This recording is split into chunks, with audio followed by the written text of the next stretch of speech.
Is there any method or test to check whether the bone marrow is producing RBCs normally or not? So this is done with the help of the reticulocyte count or the retic count. We will cover all aspects of the reticulocyte count in this lecture. So let's get started. First of all, we have to understand what is reticulocytes and what is the lifespan of it. Reticulocytes are basically immature RBCs that produce in the bone marrow and releases in your blood. So we can check the reticulocyte in the blood. So these are immature RBCs, and the most important component present in the reticulocyte is the ribosomal RNA. That is the important thing present in the reticulocyte count. We will discuss the importance of the ribosomal RNA later.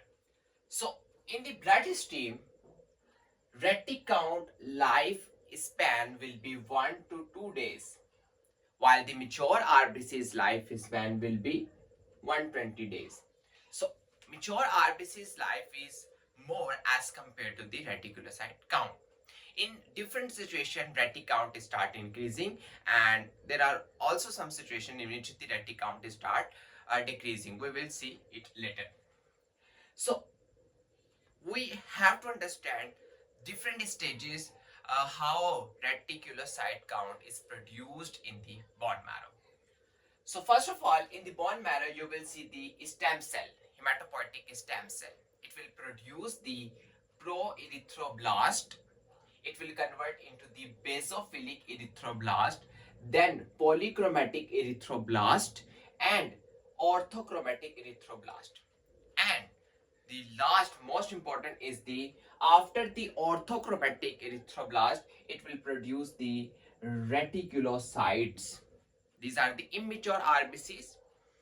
And after reticulocytes count, reticulocytes converts into the mature RBCs. So that is the important thing. After 1 to 2 days in your bloodstream, it will convert into the mature RBCs, and after that it will take 120 days uh, of survival. So this is the proper process of the reticulocytes formation in your bone marrow. Next we will see its principle. So we will take the sample in the EDTA vial, blood sample, and after we will make the smear, and we will stain the smear with the stain that is new methylene blue, or you can use the brilliant crescile blue. And after staining, you can check the slide and you will see the reticulocytes will stain bluish due to the presence of the most important ribosomal RNA. Ribosomal RNA will look like a reticulum or the network formation, so we can easily detect the uh, reticulocytes from the mature RBCs. Because mature RBCs haven't any nucleus, so we can differentiate easily mature RBCs from the reticulocytes after staining. Normal value in adult, normal retic value will be 0.5 to 2.5%. It will be measured in the percentage, and in the newborn it will be 2 to 6%, because in newborn RBC's production is increased. So that's why the newborn retic count is little bit high as compared to the adult. How we can calculate the retic count? So in the retic count calculation, you will see the number of reticulocytes divided by the number of the total RBCs multiplied by 100. In the microscopy, you will check the total number of RBCs, and you will also count the reticulocytes that you will see in the microscope. Let's pause. If a person calculate 15 reticulocytes, count 15 reticulocytes count, and the RBCs is 1000. So 15 divided by 1000 multiplied by 100, so 20 cancels, and 15 divided by 10 will be 1.5%. So it will be the normal in that case. So this is how we calculate reticulocytes from the microscopy. Next we will see the in what condition you will see the high reticulocytes count, and in what condition you will see the low reticulocytes count. In high, blood loss. When the patient presents with the blood loss or the acute blood loss, then in that case, when we take sample from the patient, then in that case of in the peripheral smear, in the retic count, you will see the high number of reticulocytes, because loss of blood will reduce the RBCs, and your bone marrow will try to compensate this loss by producing lot of RBCs, like hemorrhage, trauma, and after the surgery retic count start increasing.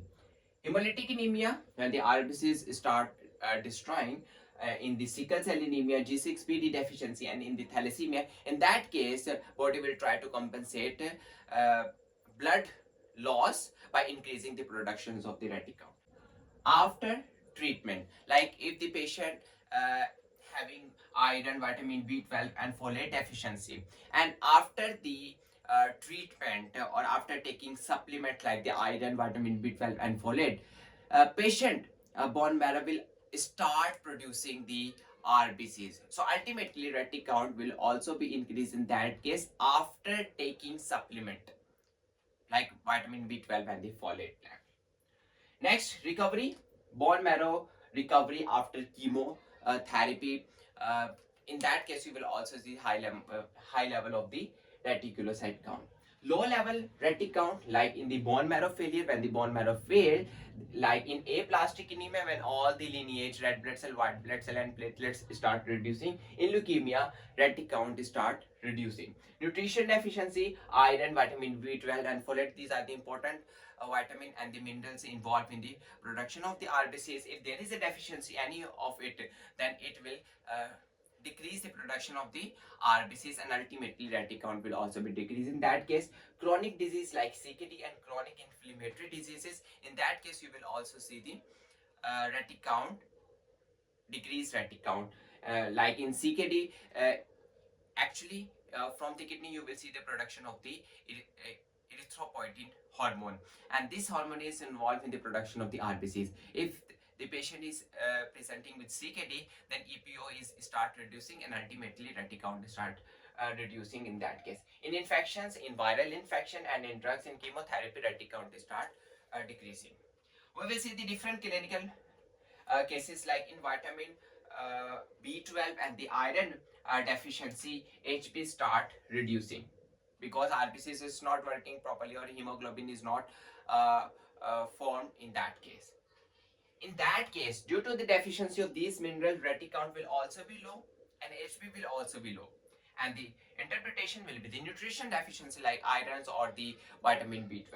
Next is the blood loss or the hemolytic anemia. In that case, HB will be low, but the retic count is high because there is no nutrition deficiency. In that case, bone marrow will try to compensate the blood loss or hemolytic anemia. So in that case, retic count will be high. And in the aplastic or in the CKD, HP is low and retic will also be low in that case, because in the aplastic anemia, like bone marrow is failed, RBCs will not produce, HB retic count low and HP will also be low. And in the CKD, EPO hormone will be low, that is involved in the production of the RBCs. If there is a decrease in the EPO, then you will see the reduce in the production of the RBCs, retic count will be low and the HB will also be low. In that case, you will see aplastic anemia or in the CKD, chronic kidney disease. So this is all about the reticulocyte count or the retic count. If you still have any question, you may ask in the comment section. Thank you so much.